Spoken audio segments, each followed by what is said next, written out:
What is it really like being a startup CEO? Thanks for your time today, I said to the reporter from EE Times, the largest publication in our industry. It was the final interview I did after our launch from stealth mode. What the reporter didn't know is that 3 hours earlier at 5:30 a.m., I had just completed getting our website up and ready for today's launch. That's what today's video is all about. I'll share with you what it's really like to be a startup CEO. I hope you like it. Hi, I'm Brett. On my channel, I help early stage startup CEOs like you raise money and grow your startup. So if this sounds like you, then hit the subscribe button and the bell so you get notified every time I release a new video. Let's get started. And let's continue with the story of my company's launch from stealth mode. This leads to truth number 1 about being a startup CEO. Startup CEO truth number 1. It's the details that matter. 8 weeks before the launch, we had the ambitious plan of announcing 16 products all at once. To say the least, this was a logistical challenge, and startups aren't exactly known for their logistical prowess. I met with all the launch team. The team consisted of Adolfo, my co-founder and VP marketing, Shoba, our test engineering director, Dave, our manufacturing director, and Mary, our public relations consultant.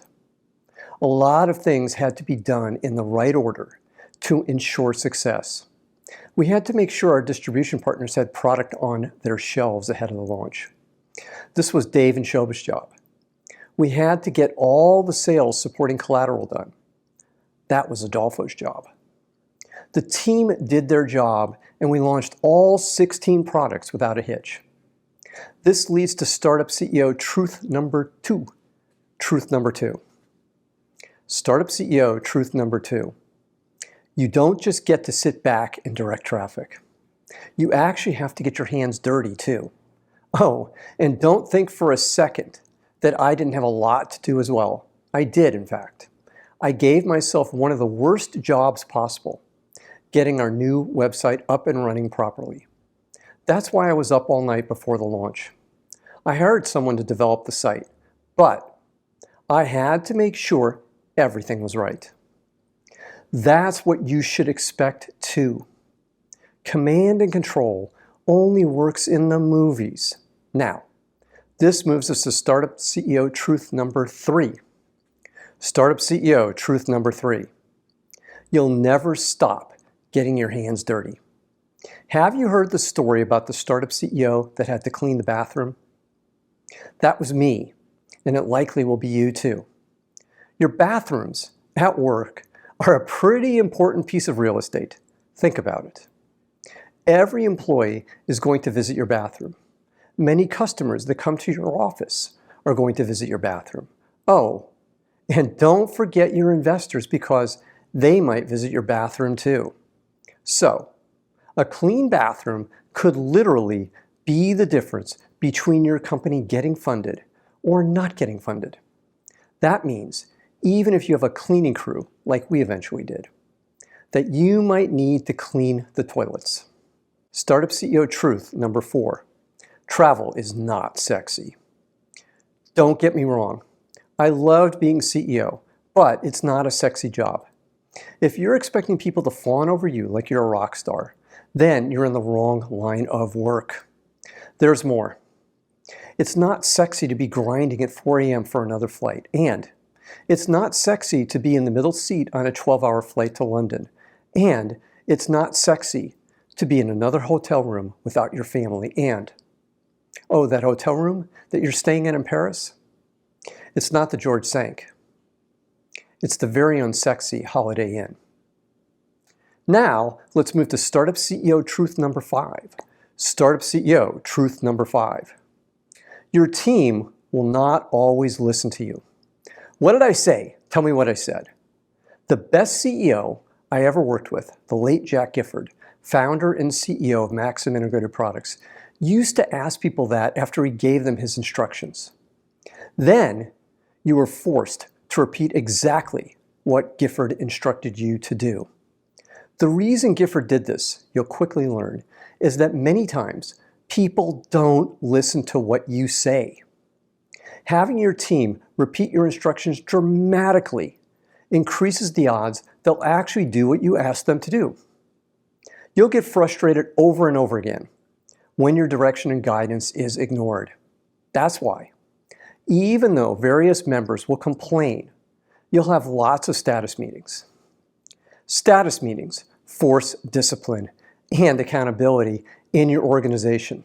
Then remember the simple management trick. Who will do what by when? The who is what one person, not 2 or 3 people, but the one person will be responsible for this task. The do what is what specific action will be taken. The when is what specific date, not a week or a vague answer such as soon, will the action be completed by. Now let's move to Startup CEO truth number 6. Startup CEO truth number 6. Your investors expect you to screw up. He's a first-time CEO.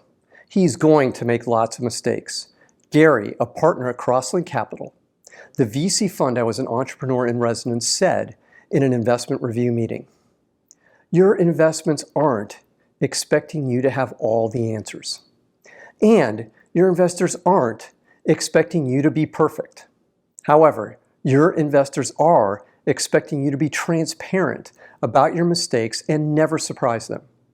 Just as importantly, your investors are expecting you to have a plan for how you intend to fix these mistakes. That leads up to startup truth number 7. Startup truth number 7. Board meetings are a necessary evil.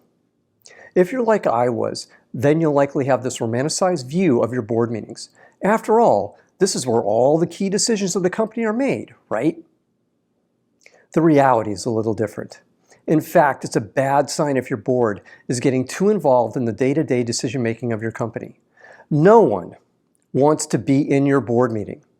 Your board is looking for a status update, not to make major decisions. More than anything, your board members are just hoping that your company is going to be their one portfolio company that runs smoothly without too many problems.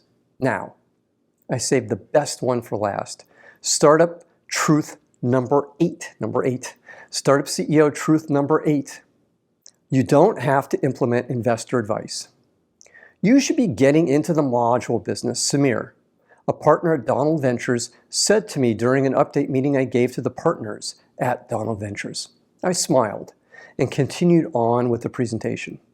Samir's suggestion was the typical Looney Tunes suggestion of a VC with no operating experience or understanding of our industry.